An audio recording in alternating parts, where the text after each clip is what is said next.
Ini, tentunya kalian masih ingat nih kemarin ada salah satu pekerja migran yang telepon saya posisi ada di rumah sakit.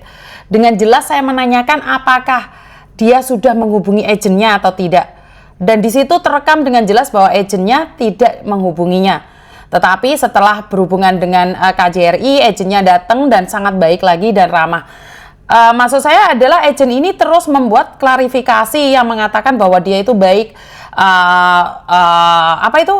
bertanggung jawab lah, backlist seenaknya. Sebentar, kalau kamu baik ya udah baiklah.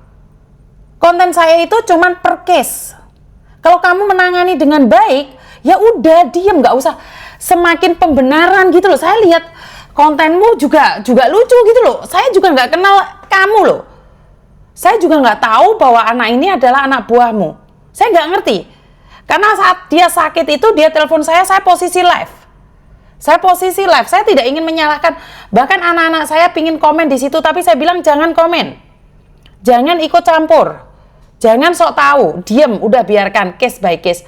Tetapi kamu sebagai agent ngomong kayak gitu, sementara pada kenyataannya anak ini sudah telepon saya dan baru setelah dihubungi KJRI kamu itu baik-baik sama dia gitu loh.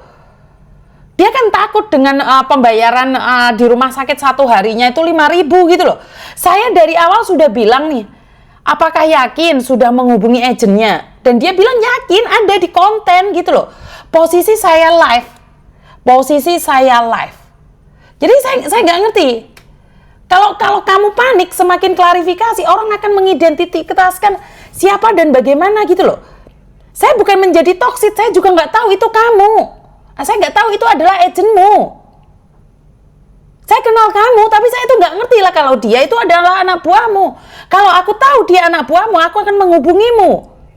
Karena anak itu nggak ngomong kalau agennya itu kamu. Dia aja kontrak kerja saya mintain posisi live loh ya. Jadi nggak usah sepanik itu. Kalau kamu nggak panik, nggak usah dijelaskan. Nggak usah dijelaskan. Saya udah nggak bahas lagi gitu loh. Itu case by case, bukannya introspeksi. Semakin kamu klarifikasi, itu akan merasa semakin aneh gitu loh.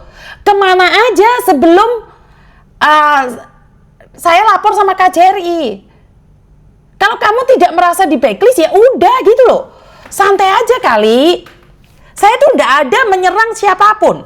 Saya tidak menyerang kamu dan tidak menyerang siapapun. Ada 2 jenazah sekarang di Taiwan. Saya nggak ngurusin anak buahmu.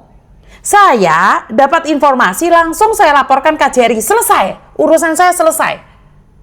Jadi saya nggak sepanik itu. Jadi sekali lagi kalau kamu memang benar-benar baik, tolong kasih tahu sama anak buahmu, jangan telepon saya. Saya sudah mengalami 2 kali loh, ada agent yang panik. Ya kalau kamu perhatian ya perhatian aja gitu loh. Jadi banyak sekali nih orang-orang yang memberikan komen send ke saya, tapi saya tidak terprovokasi gitu loh. Kalau memang iya, ya iya. Kalau enggak ya udah, gak usah klarifikasi. Semakin kamu klarifikasi, karena anak itu telepon saya. Kamu teleponan sama anak itu direkam. Anak itu juga ngerekam. Sama-sama ngerekam. Kenapa? Karena mereka juga sudah tidak percaya sama kamu. Stop. Jangan membuat mereka bingung. Udah, kasus selesai, kamu tidak di backlist, ya syukur alhamdulillah. Syukur alhamdulillah kamu nggak di backlist gitu loh. Semakin kamu buat status, semakin orang mikir. Lah kemarin sebelum telepon saya, seminggu yang lalu ngapain aja? Bener nggak sih? Udah stop, biar anak ini sembuh. Karena kemarin anak ini ditanyain biaya siapa yang bayar. Kok nggak ada suaranya? Ada suaranya nggak sih? Ada suaranya nggak? Ada suaranya nggak teman-teman?